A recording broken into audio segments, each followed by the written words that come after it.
G Flick saw Ant-Man and the Wasp down in Norfolk, Virginia, some old little pitiful little sad theater, but the tickets were only $4.50, so I ain't complaining. I had a good time considering I only spent $4.50.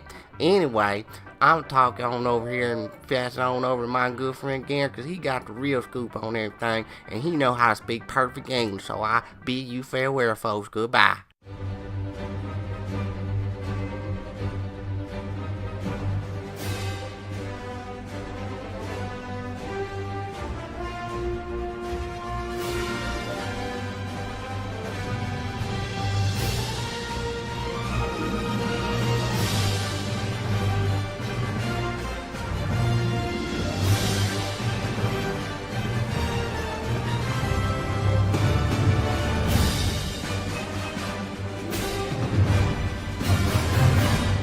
Ant-Man and his old lady, the Wasp. Kind of an interesting relationship considering Wasp eat ants eat Wasp. They have a freaking frack relationship, so I guess it does make sense. Comic book rundown. Ant-Man first appeared in September 1962 in the series Tales to Astonish, Volume 1, Issue 35, Return of the Ant-Man. Janet Van Dyne's The Wasp first appears in Volume 1, Issue number 44, The Creature from Cosmos. Tales to Astonish served as a show-off-your-work kind of piece for the OGs that were young G's at the time. Jack Kirby, Steve Ditke, Dick Ayers, Don Heck, and Paul Riemann.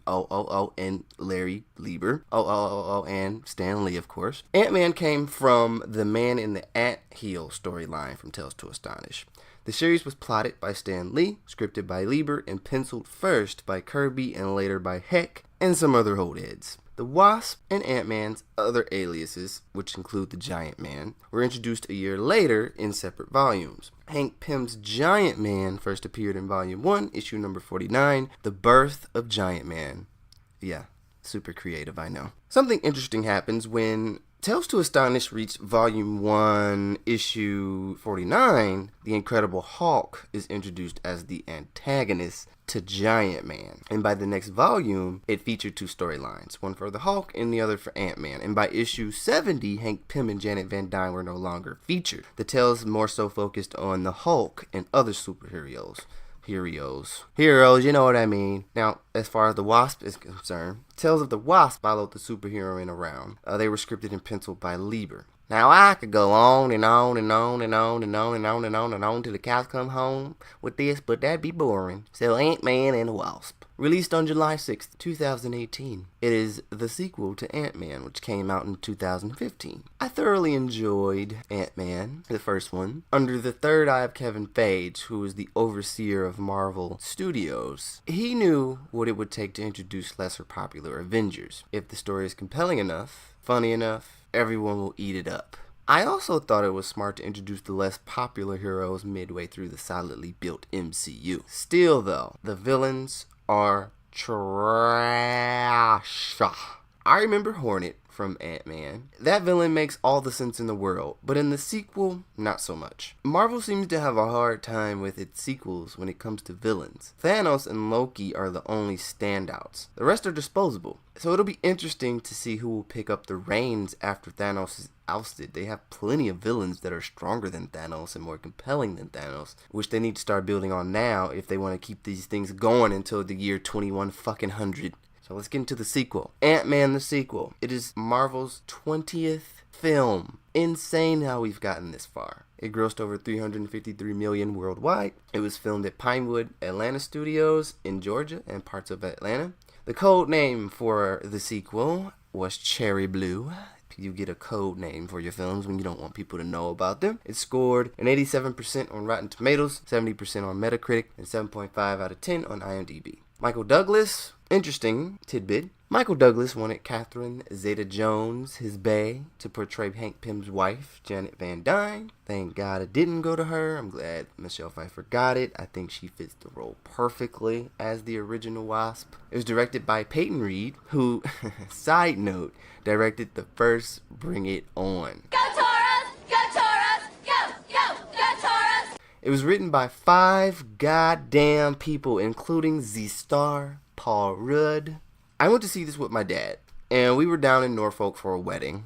Now, my dad and I used to go to the movies every single weekend when I was a kid. He doesn't go to the movies much anymore, but I can still gauge how entertaining a film is based on his interest in the film. And he fell asleep a few times, so I think he'd give it a C, which means I'll give it a B, because I didn't fall asleep at all. There were some parts I was like, I could have did without, kind of boring. But it wasn't memorable. It was a disposable film. It didn't really fit in with the rest of the world. It only really fit in at the end when they did the cutscene. It was just another piece to the puzzle. A small piece to the puzzle. Evangeline Lilly was fantastic as usual. Interesting enough, she doesn't have an extensive list of credits. She's a straight up working actor. Lost took up a majority of her early career. That shit had us confused from 2004 to 2010. Her biggest film came 3 years later when she played Toriel in The Hobbit, and then she got Ant-Man. So I'm curious to see where she goes after the Avengers. Paul Rudd was Paul Rudd as usual. Michael Douglas was more hilarious in this one. There were less Ant-Man powers, so we didn't see a lot of ants. We saw big ants, but we didn't really see too many Ant-Man-isms, I would say. It was more so focused on Hope Van Dyne and her father's storyline, because they were trying to get the Wasp back. They were trying to get the Wasp out of the quantum realm. The villain was meh. She had uncontrollable quantum energy. Her name was Ghost, Ava Starr, played by Hannah John Kamen. Ghost is the daughter of Hank's former partner at S.H.I.E.L.D., Egghead, or Elias Starr. After seeing badass villains like Thanos, Killmonger, and give or take, Killmonger really wasn't that much of a villain to me. Hela and Vulture,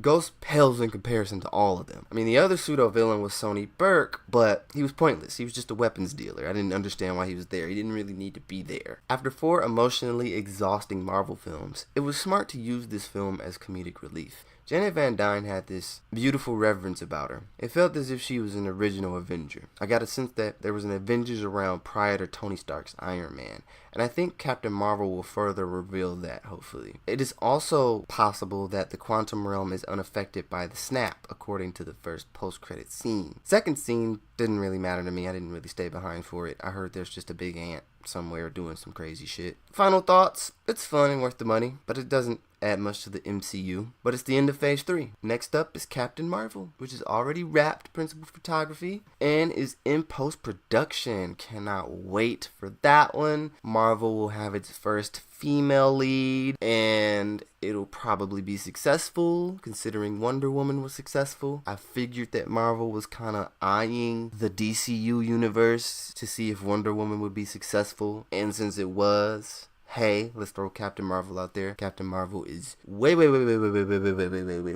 too important to not include in this series, and she's gonna kick Thanos' ass. That's all I've got to say. And Garen Turner's out of here. G Flick out of here. I hope to see you some other time. I'll be back tomorrow or the day after that. My country accent is starting to sound like shit. Actually, I sound like a redneck hillbilly, but that's neither here nor there. I love y'all. Bye.